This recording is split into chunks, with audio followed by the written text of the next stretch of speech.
One shocking revelation that has left many people in disbelief is the story of the party king. The one who once ruled the celebrity scene with an iron fist, the man who seemed invincible. But now, it looks like his empire is crumbling, unraveling under the weight of explosive insight. When we were talking to Tracy, she suspects that there are other people that might be caught up in this, that, you know, there might be more charges laid, and that a lot of people in Diddy's inner circle may actually choose to turn against him and share their own stories about what they may have witnessed. That was the big one for me. You know, talking to Tracy, you know, she made note again of the video evidence, which is, as you say, pretty shocking to think about, but, you know, was that a striking contrast to you when we're talking about people potentially turning on Combs? Because for so long, over months and years now, we've heard that he has this really close-knit group around him who, allegedly, would protect him at all costs. Yeah, you even look at, you know, we spoke to Susie Siegel a couple of months ago. She was Combs' assistant for a very short period of time, but described kind of the power and the magnetism, I guess, that he has and how loyal his supporters are and the people that worked for him and with him. And so I suppose that when you then look at what Tracy has said, that some of those people may turn on him, some of those people may decide to, you know, speak with federal agents in the case against him. That's a pretty big claim. Better truths. The shocking part, this individual, who was once adored by countless stars, is now facing allegations that he may have manipulated these very celebrities, people who once worshipped him, leading to the possibility that everything we thought we knew about him could be completely shattered. Let's take a moment to reflect on how things have changed. The man who used to be the center of every A-list party, the one whose name was synonymous with luxury, fame, and power, now finds himself at the center of a scandal that could change the course of his life forever. The gravity of the situation seems to be growing by the day. When we were talking to Tracy, someone with close knowledge of the inner workings of this high-profile world. Yeah, I think it's in my opinion, it's a mistake. They should have stuck with the original indictment, the superseding indictment about, you know, that he had employees that he didn't pay, and the paragraph surrounding that. I guess they're going to throw in like an element there for that paragraph. I don't think it was useful. I don't think it was something that was necessary. And I think it cheapens the rest of the case, in my opinion, as to what they're actually going for and actually what they're trying to prove. And it's very difficult in these type of cases. And I'm not saying that it's easy on either side, but it's very difficult on these type of cases to have a jury to say, hey, these aren't two consenting adults. These aren't individuals that have been paid for whatever they're doing. This isn't what they're making it out to be as a sex trafficking case. In your mind, when someone says sex trafficking, it's aghast, right? Everyone's like, oh my God, what are the facts from this sex trafficking? What could have been be? And then all of a sudden you hear, well, it was that his girlfriends and himself were engaging in these prostitutes that were come over to their house, and they were paid between $5,000 and $10,000 for the whatever happened, and that's the sex trafficking. That's kind of a hump that they have to overcome. Although legally speaking, you know, you can make the argument. It's still in people's minds. How is this sex trafficking?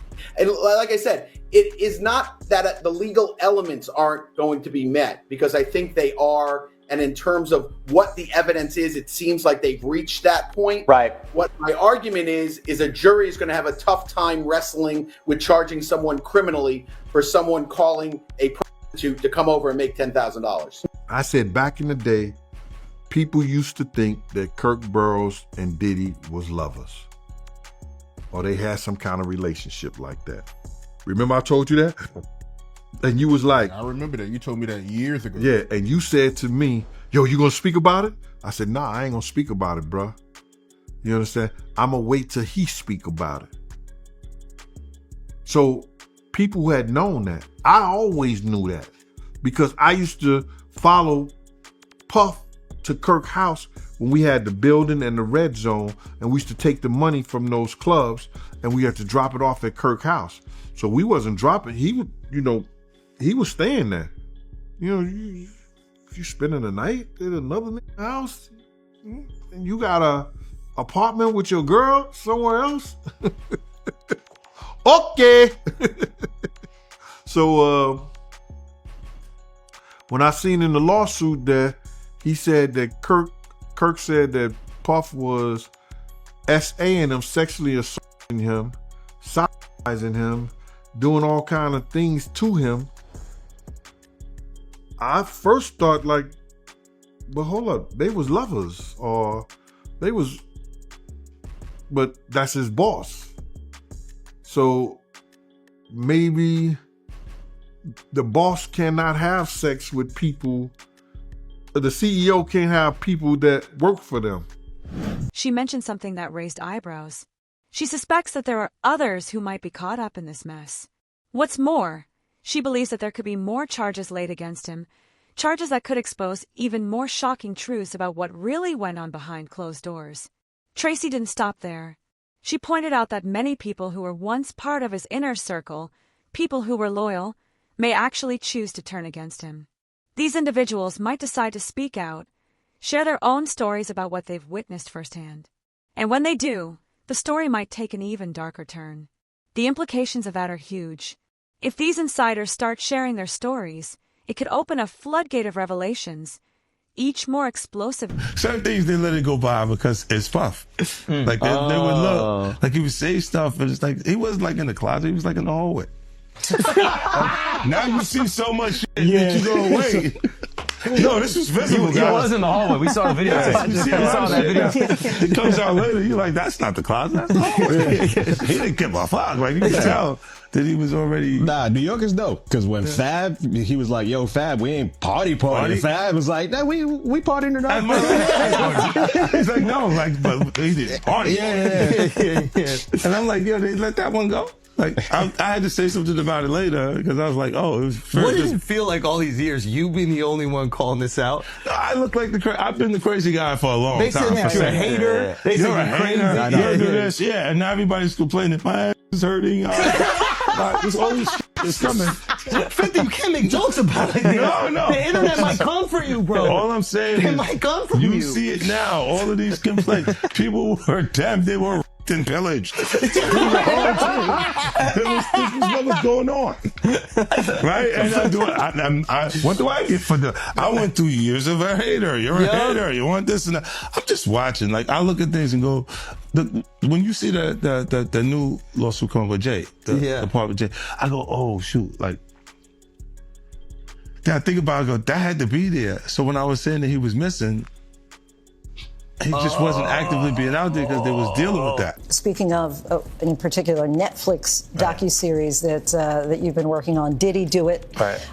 You've been saying for years that you feel you knew Diddy's character. Right. Yet you've said you weren't a part of that lifestyle, you weren't going to the parties. So what makes you so absolutely sure that these kinds of allegations that we've seen against him are true? Well, I'm surprised by the allegations, as surprised as everyone else is. Like, I didn't make the allegations. I didn't tell people to say these things. It comes out, I see it in the news like everyone else. But I did feel uncomfortable with the way he would present the idea of going to these projects. To come party with me. Yeah. And then that swayed me away from it. Just that alone. So you didn't realize as much stuff has come. Like, when I seen today, it was allegations of 3 men that said he drugged them and it's a long time, to be honest with you. Like, when people don't remember being violated for 20 years, it makes me feel a little hard. What are your thoughts on the allegations against Jay-Z? That was interesting. When I was saying things, not knowing exactly what I was saying, but I was going, where's Jay at? He's mad quiet. Like while the Puffy thing was going on. But it's obvious now that his team was being made aware that he was in those allegations also.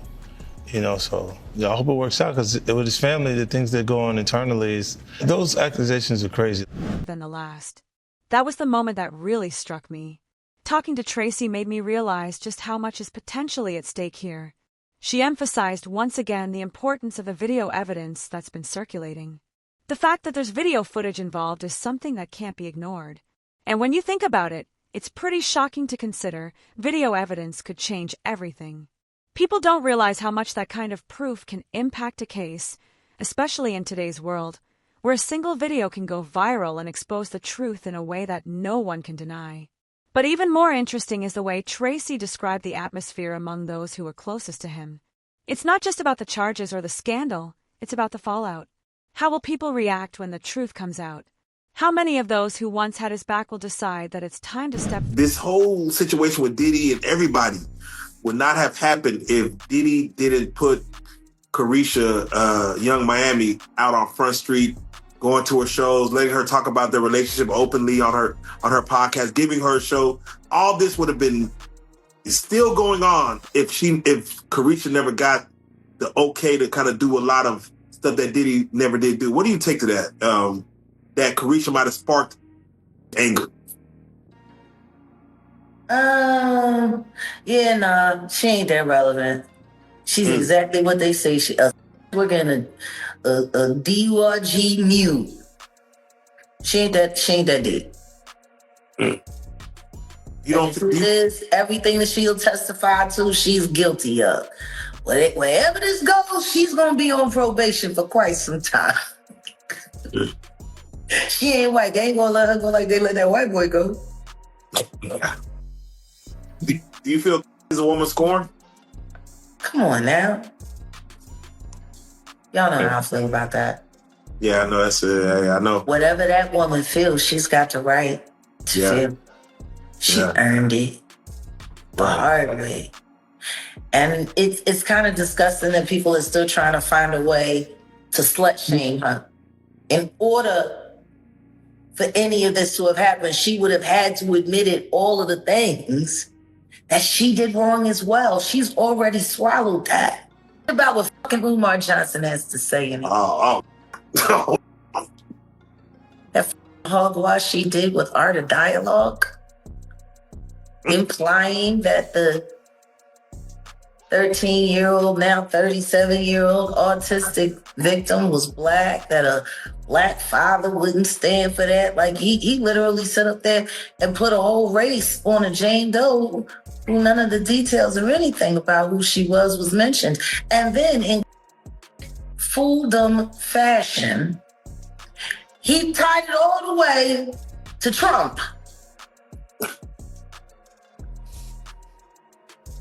Trump. So here's the lineup.